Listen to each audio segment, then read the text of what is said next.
बहुत ही दिलचस्प मोड़ आ गया है आपकी कहानी में। परी अब वीर से प्यार करने लगी है और वीर के दिल में भी धीरे धीरे प्यार पनपने लगा है। अब आगे की कहानी में कई भावनात्मक, जादुई और रोमांचक मोड़ आ सकते हैं। चलिए कहानी को आगे बढ़ाते हैं। परी और वीर का प्यार, अगला अध्याय।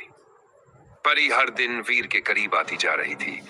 उसकी आंखों में अब सिर्फ वीर की परछाई थी। वो जब भी वीर को देखती, मुस्कुरा देती और वीर भी अब उसकी मुस्कान में खोने लगा था। लेकिन वीर अभी तक पूरी तरह समझ नहीं पा रहा था कि ये एहसास क्या है, दोस्ती, जादू या कुछ और गहरा। एक शाम वीर और परी जंगल की उस रहस्यमयी जगह पर पहुंचे जहां पहली बार वो परी मिली थी।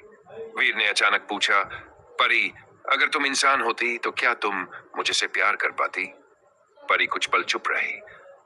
फिर उसने मुस्कुरा कर कहा, अगर मैं परी न भी होती तब भी तुम्हारे लिए मेरा दिल वही होता। वीर उसकी आंखों में देखता रह गया और पहली बार उसे एहसास हुआ कि उसका दिल भी अब किसी जादू से बंध चुका है। उस जादू का नाम था प्यार। लेकिन तभी आसमान में बिजली चमकी और दूर से एक काली परछाई आती दिखी। परी का चेहरा एकदम गंभीर हो गया। हमें अब यहां से चलना होगा वीर, क्योंकि कोई हमारी कहानी खत्म करना चाहता है। क्या अब प्यार की ये नई शुरुआत किसी खतरे में पड़ जाएगी?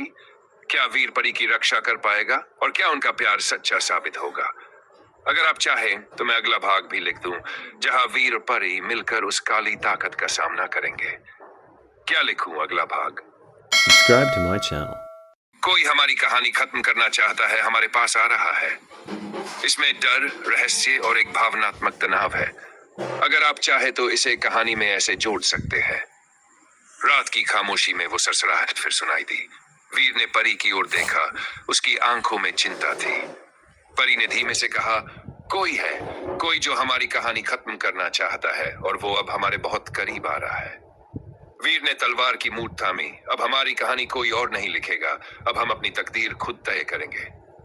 अगर आप चाहे तो मैं इस सीन को और आगे बढ़ा सकता हूँ। क्या ये दुश्मन है, कोई पुरानी ताकत, या शायद कोई जो पहले परी की दुनिया से जुड़ा था? बताइए, आप क्या चाहते हैं? डरावना मोड़, रोमांच या जादू से भरा टकराव?